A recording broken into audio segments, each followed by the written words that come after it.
नमस्कार, IBP news presents business owners and professionals interview series में आप सभी का स्वागत है। मैं हूं आपकी होस्ट चैताली भट्टाचार्य और आज हमारे साथ हमारे गेस्ट हैं mister Manoj Mehta, who is a well known professional and experienced web designer. Welcome Manoj ji to IBP news. Thank you Chaitali ji for inviting me to IBP news. शुक्रिया। वेलकम। मनोज जी, आपके अनुसार वेबसाइट की क्या आवश्यकता है छोटे से छोटे व्यापार के लिए? एक वेबसाइट जो है वो एक बिजनेस का रिफ्लेक्शन होती है कि अपना बिजनेस का प्रोडक्ट सर्विस जो ऑनलाइन दिखाते हैं तो 24/7 अवेलेबल रहता है, ग्लोबल ऑडियंस को विजिबिलिटी रहती है। So you can reach out to the mass audience at a time. कभी भी 24/7 आपका बिजनेस का डिटेल्स वहां पे दिखेगा। फिर जो प्रोडक्ट सर्विस है, प्रोडक्ट से या सर्विसेज से या कोई भी आप प्रोवाइड कर रहे हो तो वो उनका फ्रीक्वेंट अपडेट आप दे सकते हो वेबसाइट के द्वारा, जो कि अदर प्रिंट मीडिया वगैरह में वो अवेलेबल नहीं रहता। आई मीन वो डिफिकल्ट हो जाता है। तो वेबसाइट में क्या है कि कभी भी अपडेट दे सकते हो, तो व्यूअर को भी क्या है कि अपडेट्स मिलता रहता है आपका प्रोडक्ट्स का, सर्विसेज का, बिजनेस का, और maybe some many other things also. आपका कस्टमर्स का टेस्टिमोनियल वगैरह डाल सकते हो, तो वो क्या है कि वो भी आप वेबसाइट पर लाने तो थोड़ा वेटेज बढ़ता है आपका बिजनेस का। मनोज जी, वेबसाइट में ऑनलाइन सेल्स होता है, इसके बारे में आपका क्या ख्याल है? ओके, ऑनलाइन सेल्स में एडवांटेजेस ये रहता है कि कभी भी प्राइसिंग चेंज रहता है तो फ्रीक्वेंट अपडेशंस कर सकते हैं वहां पे। फिर पेमेंट जो है वो आपका इमीडिएटली ट्रांजेक्शन हो जाता है, तो आपको कस्टमर को फॉलो अप वगैरह नहीं करना पड़ता है। ज्यादातर केसेस में पेमेंट ऑनलाइन ही आ जाते हैं, तो वो एक अलग एडवांटेज है। फिर ज्योग्राफिकल बाउंड्रीज भी नहीं रहती वहां पे, आप कहाँ पे भी सेल्स करते हो। It is not like that कि you are into selling into a domestic market, और it is basically open for entire global, so वो एक एडवांटेज है। प्लस आप अपना कॉम्पिटिटर्स को भी बीट कर सकते हो। तो अगर आपका कॉम्पिटिटर का कुछ प्राइसिंग वगैरह वो भी आप चेक करके अपना प्राइसिंग भी रिव्यू कर सकते हो। सो वो सब भी है। Apart from this there are many analytical tools available website में, कि जो भी आपका सेल्स जनरेट होता है वहां पे, तो वहां पे बैकएंड में एक रिपोर्ट जनरेट होती है, तो आप एक सेट ऑफ कस्टमर्स टारगेट कर सकते हो। उसके द्वारा, उसके बेसिस पे आप अपना नेक्स्ट मार्केटिंग कैंपेन जो है, या तो फिर आपका जो भी सेल्स है वो रेवेन्यू जनरेशन के लिए वो आप चेंज कर सकते हो। सो ऐसे काफी सारे एडवांटेजेस है, और it is advisable to go for online nowadays, तो वेबसाइट के द्वारा। सो आपके फेवर में, कंपनी के फेवर में ज्यादा रेवेन्यू जनरेशन कर सकती है। That's what I say. I like to say. Which are the mobile friendly websites? Good question. So आजकल सबके हाथ में मोबाइल है, आपने देखा है। सो काफी सारे लोग मोबाइल यूज करते हैं, तो it is easier to view websites when you are on the go, so mobile websites में भी काफी सारे टाइप्स होते हैं। लाइक मोबाइल वेबसाइट है, मोबाइल फ्रेंडली वेबसाइट्स है, रिस्पॉन्सिव है, अडाप्टिव है, there are lot of mobile friendly websites are there. So उसमें क्या होता है, कोई कोई वेबसाइट मोबाइल फ्रेंडली में ऐसा होता है कि स्पेसिफिक कंटेंट अगर आप दिखाना चाहते हो मोबाइल में, तो वो भी आप दिखा सकते हो। लाइक कोई भी आप कंटेंट आप वेबसाइट में रखते हो, तो वो लैपटॉप पे अलग दिखता है, मोबाइल पे अलग दिखता है, बट कंटेंट रिमेन सेम। सो वो ऑटोमेटिकली डिवाइस को पिक करके वो श्रिंक हो जाता है। सो मोबाइल में क्या है कि वो स्क्रॉलिंग करो, पिंचिंग करो, सो वो सब भी उसमें कोडिंग में वो it has to be taken care on the coding part as well. And basically this are called responsive website. So responsive में क्या होता है कि कोई भी डिवाइस में आप देखेंगे ना, तो वेबसाइट आपको सिमेट्रिकल दिखेगा। So other type is adaptive design. Adaptive designs का वो रिस्पॉन्सिव का एक एक्सटेंशन वर्जन रहता है कि वहां पे आपको एक स्पेसिफिक कंटेंट ही मोबाइल पे दिखाना है। तो वो क्या करता है कि डिवाइस डिटेक्ट करता है कि आप कहाँ पे देखते हो, मोबाइल पे देखते हो, लैपटॉप पे देखते हो, कि कहाँ पे देखते हो। तो जैसे ही वो डिवाइस कैच करता है, उसके हिसाब से कंटेंट प्लेस करता है। तो वहां पे बैकएंड में कोडिंग वैसे होता है कि वो डिवाइस को पकड़ के वहां पे कंटेंट प्ले करे, दिखा सके ऐसा। And there's one more mobile friendly website is, some many times you must have seen that xyz.com के आगे m dot लगा रहता है। so it is basically mobile website। वो पूरा रेप्लिका होता है ओरिजिनल वेबसाइट का। तो वहां पर क्या कि वो आपका एक सब डोमेन जैसा होता है। तो m जो है that stands for mobile, so m.xyz.com that will be your URL for the mobile websites। so those are the types of mobile website। and going further ahead mobile app आता है। Mobile app भी एक तरह का website ही रहता है, but उसमें काफी सारे फंक्शंस फीचर्स तो थोड़े यूजर फ्रेंडली होते हैं। बट बेसिकली ये सब चीज मोबाइल फ्रेंडली वेबसाइट में होती है, और काफी सारी कोडिंग पार्ट भी रहता है which has to be taken care of technology guys. This is how it is. अब वेबसाइट तो बन गया, पर लोगों तो कैसे पहुंचा है?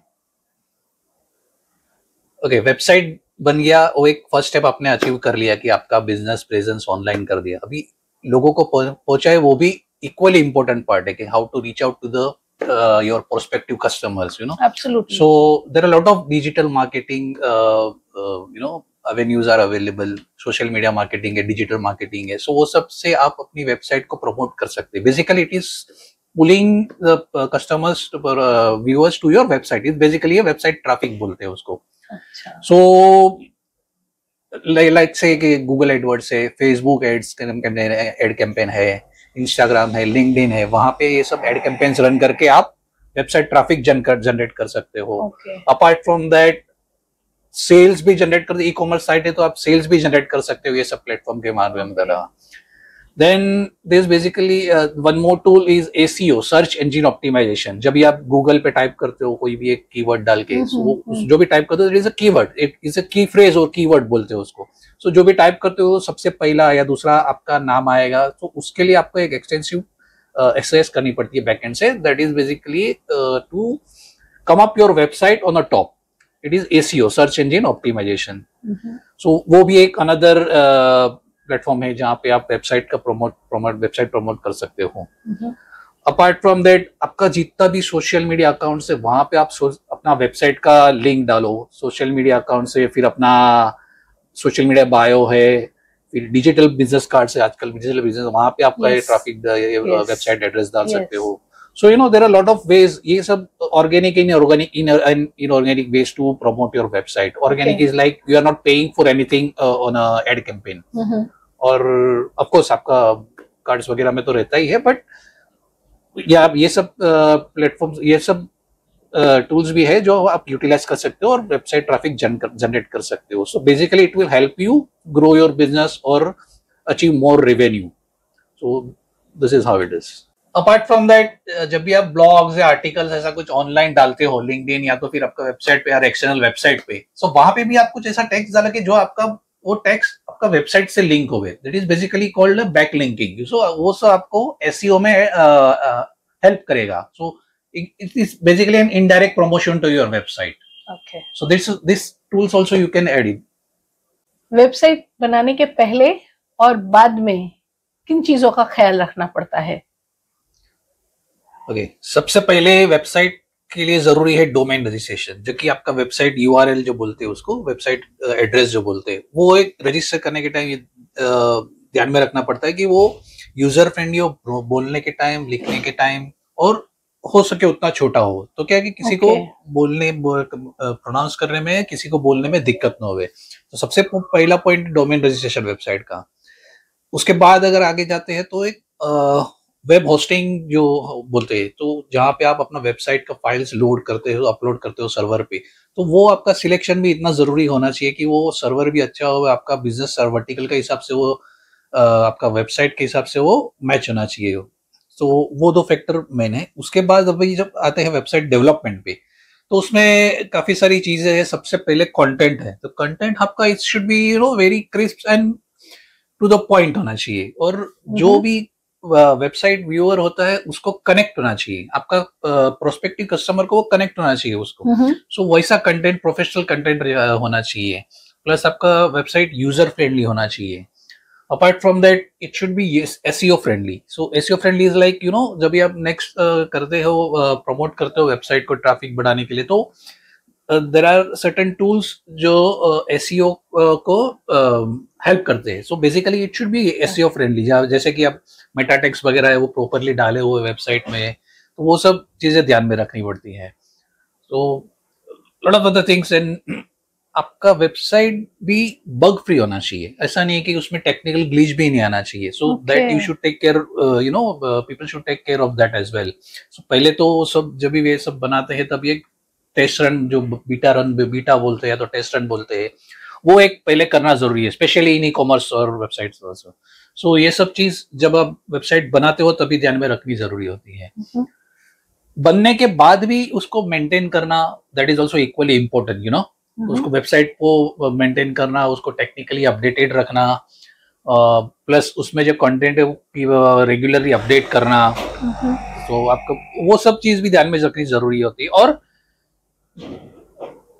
अपार्ट फ्रॉम दिस एडिशनली जब भी वो डोमेन और होस्टिंग रिन्यूअल आता है तो it should renew before expiry, ताकि आपका वेबसाइट कभी भी डाउन ना हो जावे। सो कोई अगर आपका हाथ वेबसाइट टाइप करता है और उसको कहाँ पे भी एरर आती है तो it is very bad impression of your business. And और एक चीज मैं बताना चाहूंगा कि एक SSL सर्टिफिकेट होता है, जब कभी आपने देखा रहेगा HTTPS करके। तो वो क्या होता है कि it is basically encrypted data which transfers on the internet. So वो एक कस्टमर का फेथ, जो कस्टमर का गेन जो होता है ना, वो रिटेन करने के लिए होता है। सो ये सब चीजें ध्यान में रखनी जरूरी है वेबसाइट के लिए। आखिरकार सवाल, किस तरह के वेबसाइट्स होते हैं? ब्रॉडली स्पीकिंग वेबसाइट्स टाइप्स होते हैं। एक तो CMS होता है, तो कि जो कि कंटेंट मैनेजमेंट सिस्टम बोलते हैं उसको। तो वहां पे क्या होता है कि आपने एक स्ट्रक्चर बना दिया वेबसाइट पे, और उसका जो कंटेंट है कीप ऑन अपडेटिंग रेगुलरली, जैसे कि ब्लॉग से, ई-कॉमर्स वेबसाइट से, आपका कोई भी अपॉइंटमेंट शेड्यूल्स वगैरह है। सो वो सब बेसिकली CMS वेबसाइट। दूसरी होती है स्टैटिक और informative website. Static in the sense एक बार आपने जो वेबसाइट बना ली तो वहां पे फ्रीक्वेंटली आपको डेटा चेंज करने की जरूरत नहीं होती है, बहुत कम जरूरत होती है। कि जिससे कि आप कोई भी एक बेसिक वेबसाइट बनाए जिसमें आपने सिर्फ डाल दिया अपना प्रोफाइल वगैरह डाला है, कॉन्टेक्ट पेज डाला है, वो सब बेसिक जो आपको ज्यादा अपडेट करने की जरूरत नहीं होती, वो स्टैटिक होती है। तो एक स्टैटिक हो गया, एक CMS हो गया। फिर और एक होती है जो कि ई-कॉमर्स वेबसाइट होती है। ई-कॉमर्स इन द सेंस वहां पे आप ऑनलाइन ट्रांजेक्शन भी कर सकते हो, तो जैसे कि आपका सेल्स वगैरह जनरेट होता है, तो that is one more type of website. And technically speaking there is one more type of website is customize website. Customize website में क्या होता है कि आपका हार्डकोर कोडिंग रहता है, मैनुअल कोडिंग वहां पे होता है। काफी सारी कोडिंग लैंग्वेजेस अवेलेबल्स होती है, सो जिसमें आप वेबसाइट बनाते हो। सो CMS और ई-कॉमर्स वगैरह में कोडिंग भी कर सकते हैं और ओपन एंडेड टूल्स भी अवेलेबल से, सो वो आप यूज करके वहां पे भी बना सकते हो। So customize website. And going further there is one more type is web application. वहां पे कोडिंग हार्डकोर तो होता ही है, बट उसमें काफी सारे फीचर्स ऐसे रहते हैं this are very much technical point of view से बनाए जाते हैं। So these are basically broadly types of websites. Thank you Manoj ji, आप हमारे IBP न्यूज स्टूडियो में आए, आपने हमारे व्यूअर्स के लिए इतनी बढ़िया जानकारी दी वेबसाइट के बारे में। Thank you so much. It's my pleasure, and I'm thankful to you to invite me to IBP News channel. Thank you. Thank you. So viewers, आपको आज जैसे जानकारी मिली मिस्टर मनोज मेहता से, उनके अनुभव से, उनके एक्सपीरियंस उन्होंने शेयर किए, और वेबसाइट बनाने के क्या फायदे हो सकते हैं, आपके जैसे भी बिजनेस हो आप उसे किस लेवल तक ले जा सकते हैं वेबसाइट बनाने के द्वारा। एंड आपको ऐसे ही हम और इंटरव्यूज दिखाते रहेंगे। Please subscribe to our channel, and नीचे डिस्क्रिप्शन में आपको मिस्टर मनोज मेहता से संपर्क करने के पूरे डिटेल्स मिलेंगे। थैंक यू, धन्यवाद।